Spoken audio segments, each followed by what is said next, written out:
Lepo pozdravljeni. Danes je odločilna tekma za slovensko reprezentanco. Pomerila se bo v četrtfinalu na Deaflympics Sofia 2013 proti Ukrajini. V primeru zmage Slovenijo čakajo dvoboji za prvo četrto mesto in upamo tudi za medaljo, v primeru poraza pa boj od 5. do 8. mesta. Ne vemo za Slovenijo in danes je prišlo veliko navijačev tudi iz Slovenije in upamo in želimo na zmago.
Kot ukrajinski kapetan lahko rečem, da je bila tekma s Slovenijo izredno naporna, izredno težka. Slovenija je zelo močna, tudi Ukrajina je pokazala, da smo zmožni premagati Slovenijo in končno nam je tudi uspelo.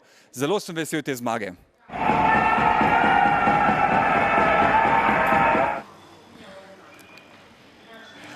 Torej, v polfinalu smo pomerili za Litvo, vsekakor planiramo, če že ne bomo premagali Litvo, vsekakor najmanj 3. mesto. Nažalost, glede na to, da smo izgubili igro z Ukrajino, Slovenija se ne bo borila za medalje, ampak se bo borila za 5. ali 8. mesto. Naj čestitam Ukrajini, odigrala je pošteno, dobro, borbeno. Naši fantje nažalost niso bili pravi, ampak bo bolje.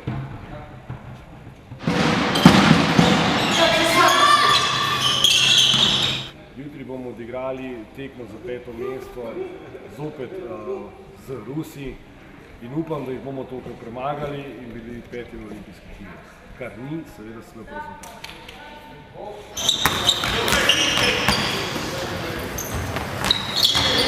Seveda smo razočarani, to je normalno, mi smo pričakovali, da se bomo borili za medalje, ampak nekaj moramo vedeti, ne? Slovenija ima 16 igralcev in to je to, kar imamo. Vsako mesto, ki je boljše od 8. je uspeh za Slovenijo.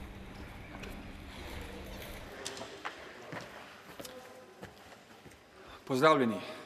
Žal je Slovenija izgubila v četrtfinalni tekmi. V tekmi, ki odloča o napredovanju ali o izpadanju. Žal je Slovenija izgubila sicer z rezultatom 9 točk razlike, a boj je bil popolnoma enakovreden do zadnje minute.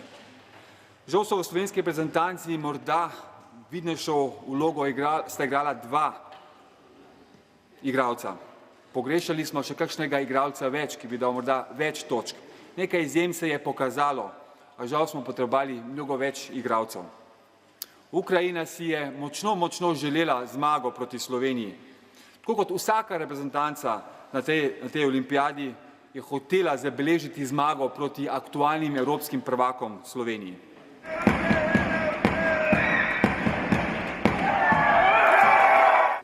V reprezentanci je videti veliko razočaranje.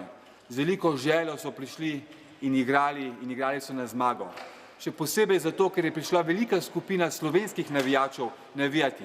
Bili so glasni, bobnali so in vpili, a žal pomoč s tribun ni bila dovolj. Tik pred koncem je ključni igralec Miha Zupan dobil 5. osebno napako in to so igralci tudi nasprotniki izkoristili. Igrali so nas center in naredili večjo razliko proti koncu tekme. Bojev še ni konec. Jutri gre Slovenija naprej. Pomerila se bo po vsej verjetnosti z Rusijo, reprezentanco, katera je izgubila v kvalifikacijah. Želimo si, da bo Slovenija jutri zabeležila zmago in potem še drugo zmago in zasedla končno 5. mesto.